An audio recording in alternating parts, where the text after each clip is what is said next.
Greetings, Earthling! Don't you love that sound? The flip top bottle. I love it. So, let's have a look today at Wulle beer. Is this Lazarus or just a visitor from Zombiland? Another beer revenant or the return of quality? Once again, the question arises whether the German beer market is about following one or several trends, or should it actually be about quality in beer? This is the case with this cold case. Wulle beer from Stuttgart was resurrected in 2008 after an untimely death in 1971. And obviously, it's still there to buy. Let's take a closer look at that one. If you're watching on TikTok, bye. Ernst Emanuel Wulle was born in 1832 in very poor circumstances as a carpenter's son in Nehren, in the southern part of Germany. He learned to brew beer in Stuttgart, and he met a very rich girl called Wilhelmine, and with her money he started his own brewery called Wulle on Neckarstraße in Stuttgart in 1861. The advertising slogan, "We want Wulle," like the beer, seemed to meet people's taste, and the brewery flourished. For over 100 years, Wulle has been part of Stuttgart like Spätzle and the very strange German dialect people speak there.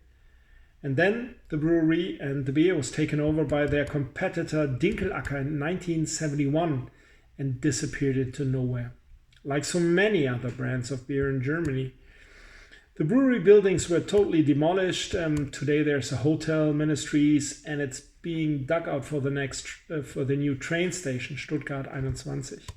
In short, nothing remained of Wulle, except the memories of the elderly and the trademark rights in one Dinkelacker safe. So in 2008, Dinkelacker is bringing the brand back. Resurrection, or of Lazarus. After all, Wulle was the son of a carpenter. We know what they can do. Or is it just one of the many beer brand revenants which we see in Germany nowadays, where brands are being brought back for certain reasons, which we are going to talk about later on? Fact is, the world of beer had changed or is changing. After the great crisis at the end of the 90s, nobody wants to drink beer. Beer is getting cheaper and cheaper. Quality is low. There's a couple of big companies that sell huge numbers of cheap beer, which we call in Germany industry beer or TV beer. Suddenly craft beer came around and totally changed the scene. Craft beer showed there is good beer, quality beer with a good taste, and you can even earn money with that if you sell decent beer to people. At the same time, it started to, become important where the beer was from. The regional aspect, environmental awareness, like Landbier or something that sounds like natural, ecological beer. So, and in a globalized world, the feeling of a small piece of home that a local brewery can give to people, especially if you go from Swabia to Berlin, which a lot of young people has done and is doing nowadays. There's even a running gag in Berlin about all the people from Swabia living there and changing the city to their tune. They bring their own beer, obviously. So this small piece of home with them. Against that background, a lot more and more breweries. You have to remember that a lot of breweries were sold in the 90s, and if you're interested in beer and suddenly your brand disappears, you start wondering about what happens, or if it survives and is sold by a big company, it loses its independence. So That changed the scene, definitely. Obviously, the right time to combine local ties and a touch of otherness and bottle it. Nothing works better with beer if you can refer to a great tradition. And don't we all love those homecoming stories, those coming back stories in the Bible, the lost son on TV, Lassie not stopping till the dog is home, all those stories, we love them. So works with beer too, obviously. And the Dinkelacker Brewery got never tired of emphasizing how close they were to the original recipe when they brought Wolle back. Obviously with success, because Wolle has again established itself in the beer market and even made it into the Aldi range, which is not that easy in Germany. You have to be pretty big. And they even started a Pils this year. All this didn't detract from the hip touch that surrounds the beer. There's even a punk band called Schmutzki. In English, you would probably say Dirtski, which dedicated a song to the beer and got rewarded with free beer, as it is told. All in all, it's a success story.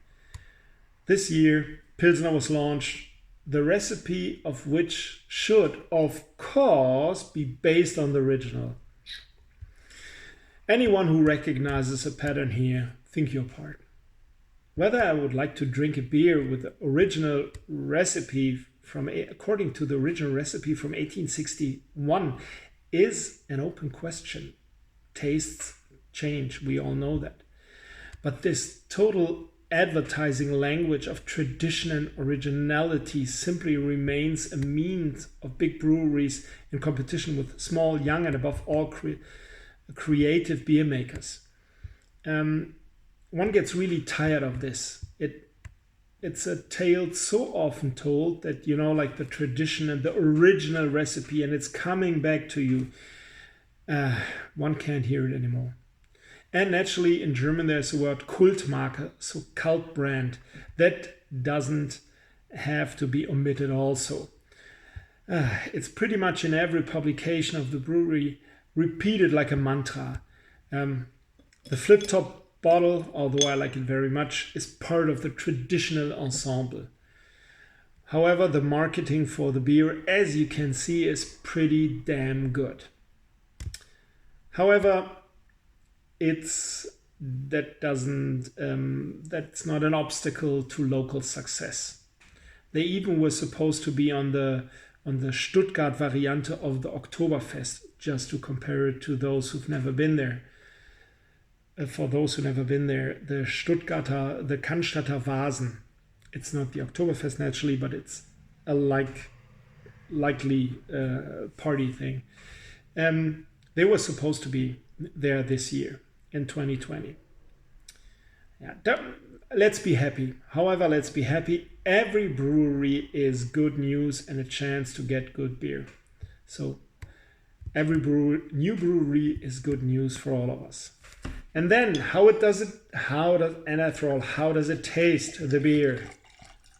So as you can see, the head is not that big. The carbonic acid, is that the correct word? The sparkling in the beer, it's not that big, which makes it easier to drink naturally and, in the belly and stuff. So the color is bright beyond gold, maybe a little too light. And the smell is grainy with a citrusy touch. Interesting.